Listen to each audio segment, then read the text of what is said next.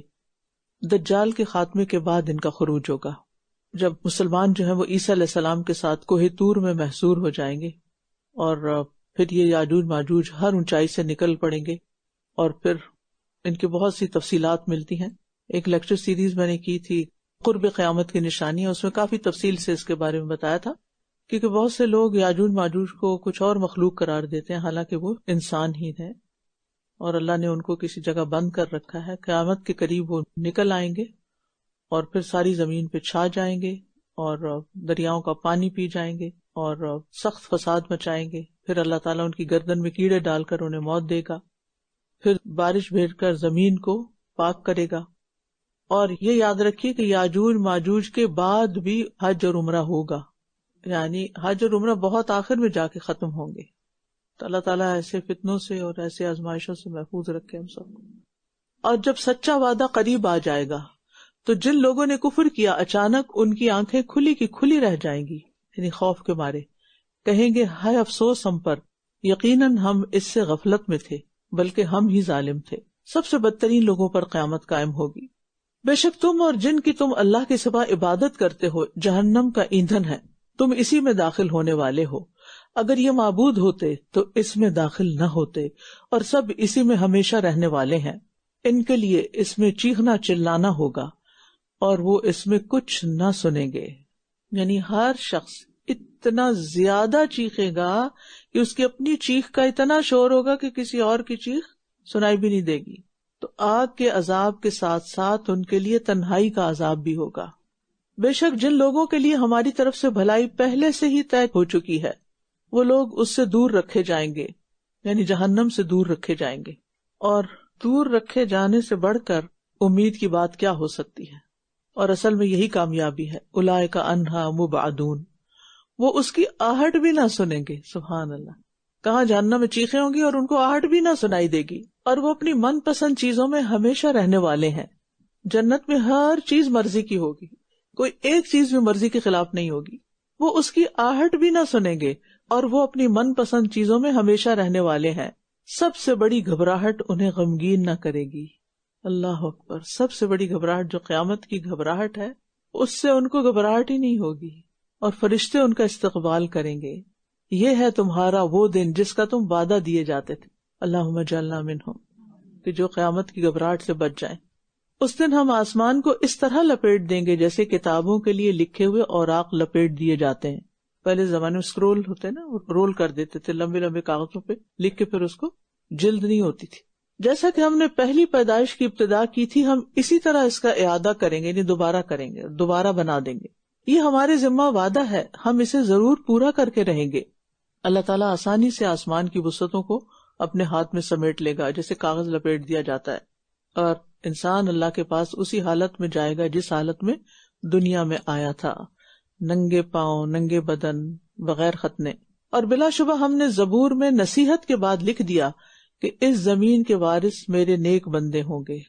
زبور سے مراد داؤد علیہ السلام کی کتاب ہے، داؤد علیہ السلام پہ اتاری گئی، اور ذکر سے مراد تورات ہے، یعنی یہ ایک معنی کیا گیا اس کا۔ اور بعض کہتے ہیں کہ زبور سے مراد تورات ہے، یعنی زبر سے، اور ذکر سے مراد تمام آسمانی کتابیں جو تورات کے بعد اتاری گئی۔ بہرحال دنیا کی زمین پر کبھی فاسق و فاجر بھی قابض ہو جاتے ہیں اور مساجد کی بے حرمتی تک کر دیتے ہیں، لیکن اگر لوگ اپنے اندر اصلاح کر لیں، نیک بن جائیں، اللہ کو پکاریں، تو پھر وہی الٹیمیٹلی وارث ہوں گے، اللہ ان کو غلبہ دے گا۔ لیکن کس کے ساتھ وعدہ ہے؟ جو نیک اور فرما بردار ہوں۔ اور اس میں خوشخبری ہے کہ دین اسلام غالب ہو کر رہے گا۔ قوی کی بجائے صالح کے لیے بقا کی بات ہے، جو ہر معاملے میں صالح ہو، قول میں، عمل میں، فکر میں، ہر اعتبار سے۔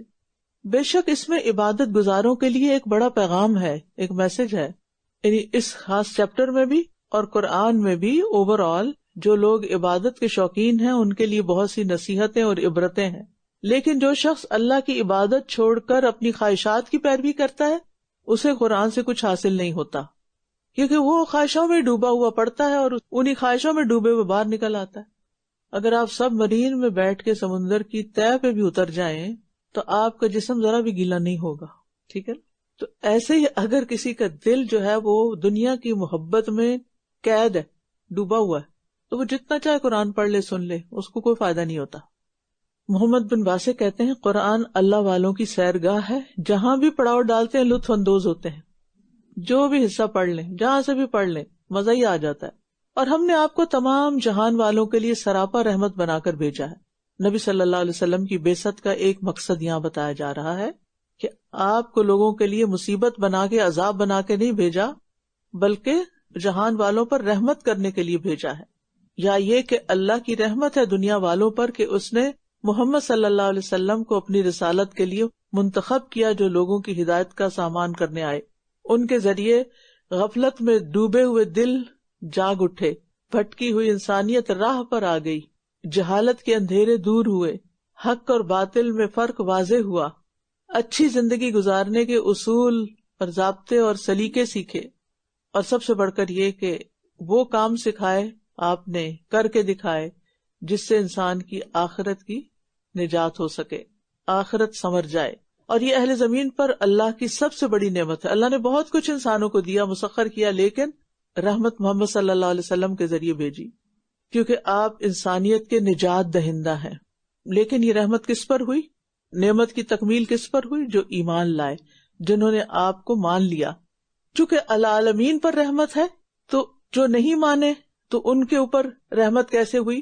کیونکہ جس سے پچھلی قوموں کو عذاب آیا تو نبی صلی اللہ علیہ وسلم کی مخالفت جن لوگوں نے کی تھی ان پر اس طرح کا عذاب نہیں آیا۔ اور نبی صلی اللہ علیہ وسلم کی رحمت جو ہے وہ صرف انسانوں کے لیے نہیں ہے بلکہ ساری مخلوقات کے لیے ہے۔ نبی صلی اللہ علیہ وسلم تو رحمت کا پیغام تھے۔ آپ یا میں، ہم میں سے ہر ایک اپنے بارے میں سوچے، ہم لوگوں کے لیے رحمت کا باعث ہے یا زحمت کا باعث؟ کہ مجھ سے لوگوں کو خیر پہنچتی ہے یا تکلیف پہنچتی ہے؟ میں لوگوں کے لیے آسانیاں پیدا کرنے والی ہوں یا مشکلات کھڑی کرنے والی ہوں؟ میں لوگوں کی مدد کرنے والی ہوں یا پھر ان کو چھوڑ دینے والی ہوں جب وہ میرے ضرورت مند ہوں؟ ہم کس نبی کی امت ہے جو سارے عالم کے لیے رحمت تھے، اور ہم کیا بن گئے؟ کہہ دیجئے بے شک میری طرف وحی کی جاتی ہے کہ تمہارا معبود صرف ایک ہی معبود ہے، تو کیا تم اس کے فرما بردار ہو؟ یعنی آپ کی دعوت بھی توحید ہی کی دعوت تھی، اور پوری شریعت کا خلاصہ یہ ہے کہ ایک مالک کی بندگی کی جائے، اور وہ کیسے اس کے حکم کو مانتے جائیں اور جس سے منع کرے رکتے جائیں۔ پھر بھی اگر یہ منہ موڑ لیں تو کہہ دیجئے میں نے تم سب کو یکساں طور پر خبردار کر دیا ہے، اور میں نہیں جانتا آیا کہ وہ قریب ہے یا دور جس کا تم وعدہ کیے جاتے ہو، یعنی قیامت۔ بے شک وہ بلند آواز سے کہی ہوئی بات کو جانتا ہے، اور وہ بھی جانتا ہے جسے تم چھپاتے ہو، اور میں نہیں جانتا شاید کہ یہ مہلت تمہارے لیے ایک آزمائش ہو اور ایک مدت تک کچھ فائدہ اٹھانا ہو۔ اس نے کہا اے میرے رب، حق کے ساتھ فیصلہ فرما دے، اور ہمارا رب رحمان ہے جس سے ان باتوں پر مدد طلب کی جاتی ہے جو تم بیان کرتے ہو۔ وَرَبُّنَا الرَّحْمَنُ الْمُسْتَعَانُ عَلَىٰ مَا تَصِفُونَ۔ چاہے آپ پر کتنے ہی جھوٹے الزامات لگائے جائیں، آپ کے پاس ان سے نمٹنے کے لیے اللہ کی مدد طلب کرنے کے سوا کوئی راستہ نہیں، کیونکہ وہی سب سے زیادہ رحم کرنے والا ہے۔ کسی نے آج مجھے صبح میسج کیا کہ مجھے آج بڑی تکلیف ہے۔ میں نے کہا کیا ہوا، خیریت؟ تو کہنے لگی کہ وہ آپ کے خلاف کسی نے بہت غلط بات کی ہے۔ تو میں نے کہا فکر کی کیا بات ہے؟ جب وہ بات ہی غلط ہے تو ذالک قولہم بافواہہم ان یقولون الا کذبا، بات ہی ختم۔ اللہ ہے نا، اللہ مدد کرنے والا۔ تو جس کی زندگی میں رب ہوتا ہے نا، اس کو پھر لوگوں کی باتوں کی پرواہ نہیں رہتی، وہ کرنی بھی نہیں چاہیے۔ کیوں وقت ضائع کریں اس پر؟ اور خاص طور پر وہ بات ہے اگر کوئی نصیحت کرے، کوئی فیڈ بیک دے، وہ تو ضرور لینی چاہیے۔ انسان کو اپنی ہمیشہ اصلاح کرنی چاہیے۔ ہم نو میٹر وٹ جتنی مرضی محنت کر لیں، کسی وقت بھی پرفیکٹ نہیں ہو سکتے، ہمیشہ بہتری کی گنجائش رہتی۔ علم میں بھی بہتری کی گنجائش ہے، اور جو کام ہم کرتے ہیں ہر چیز میں کبھی بھی نہیں کہنا چاہیے کہ میں پرفیکشنسٹ ہوں اور میں ہر کام پرفیکٹ کرتی، نہیں، کر ہی نہیں سکتے۔ تو اگر کوئی ہماری کسی ایسی غلطی کی طرف توجہ دلاتا ہے جو بھول چوک ہوئی ہے یا لاعلمی جہالت کی وجہ سے ہوئی ہے، تو اس کی اصلاح کر لینی چاہیے مائنڈ کرنے کی بجائے۔ اور اگر ایسا نہیں ہے تو بے فکر ہو جانا چاہیے، اور ایسی دعائیں اور آیتیں یاد ہونی چاہیے